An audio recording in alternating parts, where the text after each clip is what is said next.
Masalah 177 situ. Masalah menjadi pemerintah orang-orang yang benci bagaimana hukum.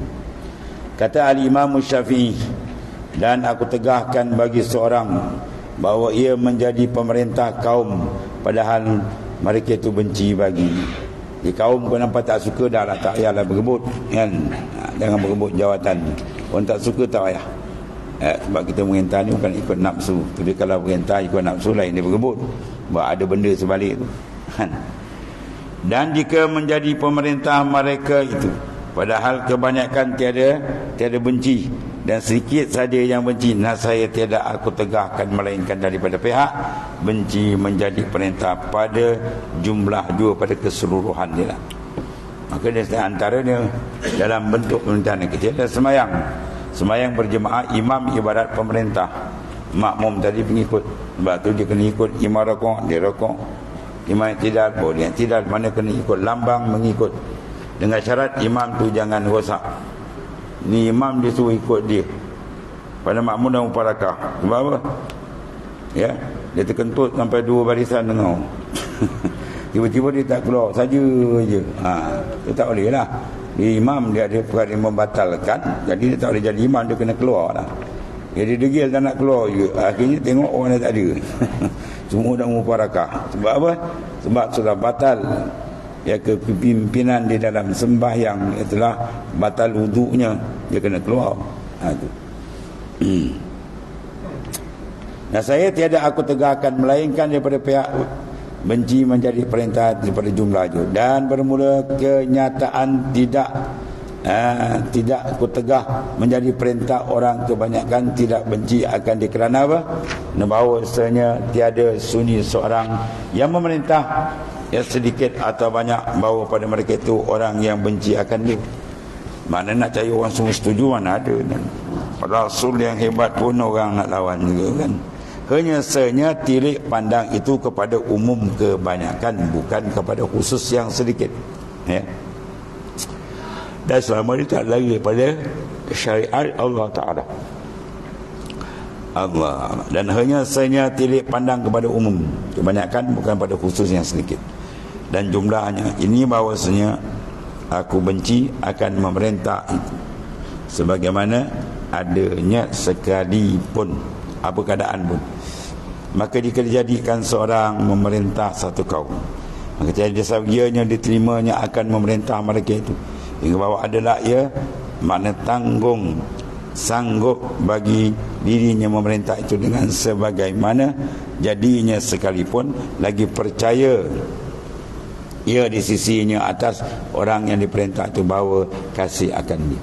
Mana tahu orang tu suka pada dia. Kalau tahu semua dah menyampah dia, jangan, ya, letak je lah jawatan mana. Itu maksud dia. Kemudian masalah isteri yang dimarah suami, dan hadis laknat dia, isteri yang suami marah. Ya saudaraku perempuan yang berkekalan marah suaminya akan dia. Ada lelaki asli keluar rumah tak minta izin ke, lari ke mana, maka kenalah tanya laknat Nabi sallallahu alaihi wasallam, ya. Selagi tak balik ketika itu dia kena laknat. Sebab mana dia kena jaga.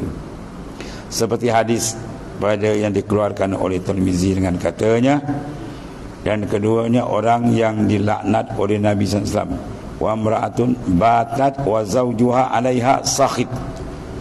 Maknanya dilaknat Allah Taala, Nabi laknat, ya, perempuan yang bermalam padahal suaminya marah.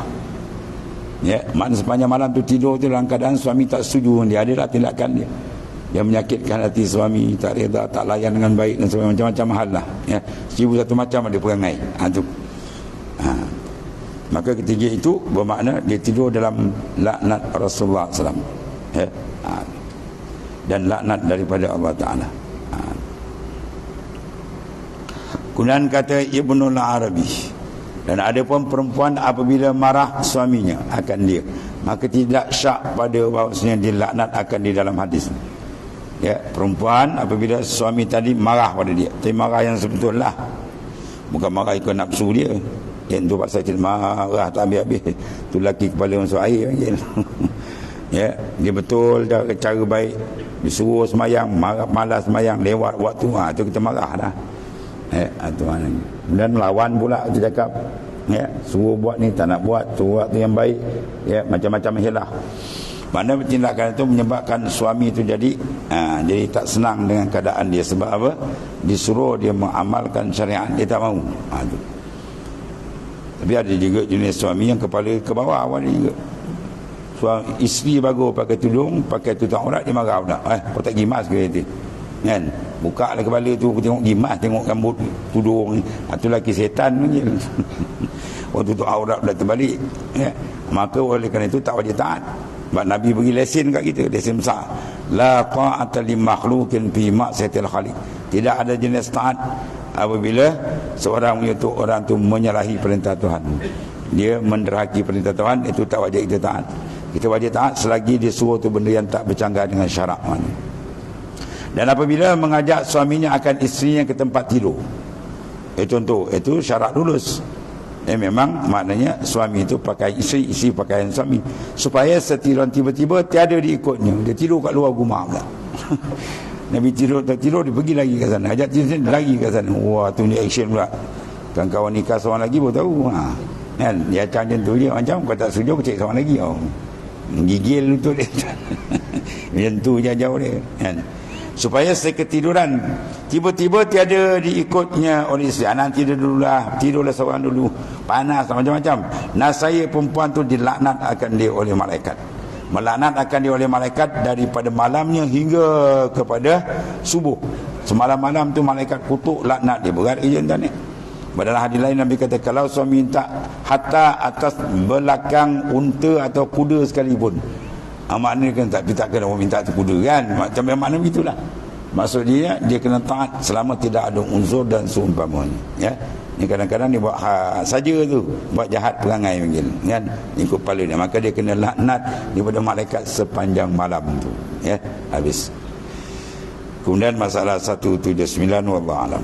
Bismillahirrahmanirrahim. Assalamualaikum warahmatullahi wabarakatuh. Alhamdulillah.